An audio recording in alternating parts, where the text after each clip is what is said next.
जगबदल घालून घाव मज सांगून गेले भीमराव.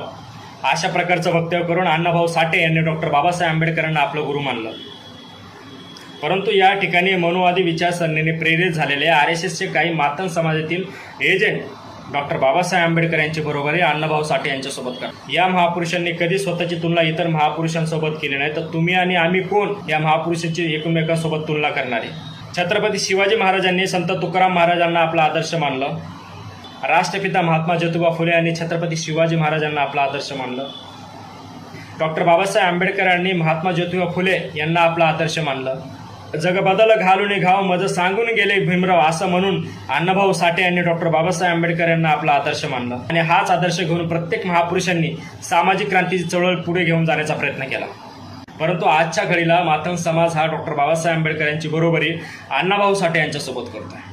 महापुरुषांची बरोबरी कधीच केली जात नसते. याचं कारण असं आहे की ह्या महापुरुषांची जी विचारधारा होती ती विचारधारा अन्यायकारी व्यवस्थेविरुद्ध लढण्यासाठी होती. या महापुरुषांनी कधीच स्वतःची बरोबरी इतरांसोबत केली नाही. तुम्हाला आम्हाला काय अधिकार आहे की आम्ही महापुरुषांची बरोबरी एक दुसऱ्यासोबत करू? कारण की या ठिकाणी या महापुरुषांनी प्रत्येक महापुरुषांचा आदर्श घेऊन आपली सामाजिक न्यायाची चळवळ ह्या देशामध्ये राबवली. प्रत्येक महापुरुषांनी आपल्या कालावधीमध्ये अतुल्य असं योगदान ह्या देशासाठी दिलेलं आहे. अण्णाभाऊ साठे यांचं साहित्य, लोककला आणि सामाजिक जागृतीच्या कार्यामध्ये अमूल्य असं योगदान होतं. आणि डॉक्टर बाबासाहेब आंबेडकर यांचं योगदान राष्ट्रीय आंतरराष्ट्रीय लेवलला होतं. डॉक्टर बाबासाहेब आंबेडकरांमुळेच या देशाचं संविधान लिहिलं गेलं आणि त्या संविधानामध्ये तुम्हा आम्हाला समानतेचा अधिकार दिला, तुम्हा आम्हाला शिक्षणाचा अधिकार दिला, तुम्हा आम्हाला या व्यवस्थेने गाव कुसाबाहेर ठेवलं होतं. आज त्याच डॉक्टर बाबासाहेब आंबेडकरांनी आम्हाला सन्मानाने जगण्याचा अधिकार दिला. डॉक्टर बाबासाहेब आंबेडकर यांचं योगदान ह्या देशामध्ये सिंहाचा वाटा म्हणून पाहिलं जातं. आणि दुसऱ्या बाजूला तुम्ही जातीजातीमध्ये तेढ निर्माण करण्यासाठी या ठिकाणी डॉक्टर बाबासाहेब आंबेडकरांची बरोबरी अण्णाभाऊ साठे सोबत करता. हे तुम्हाला पटतं का?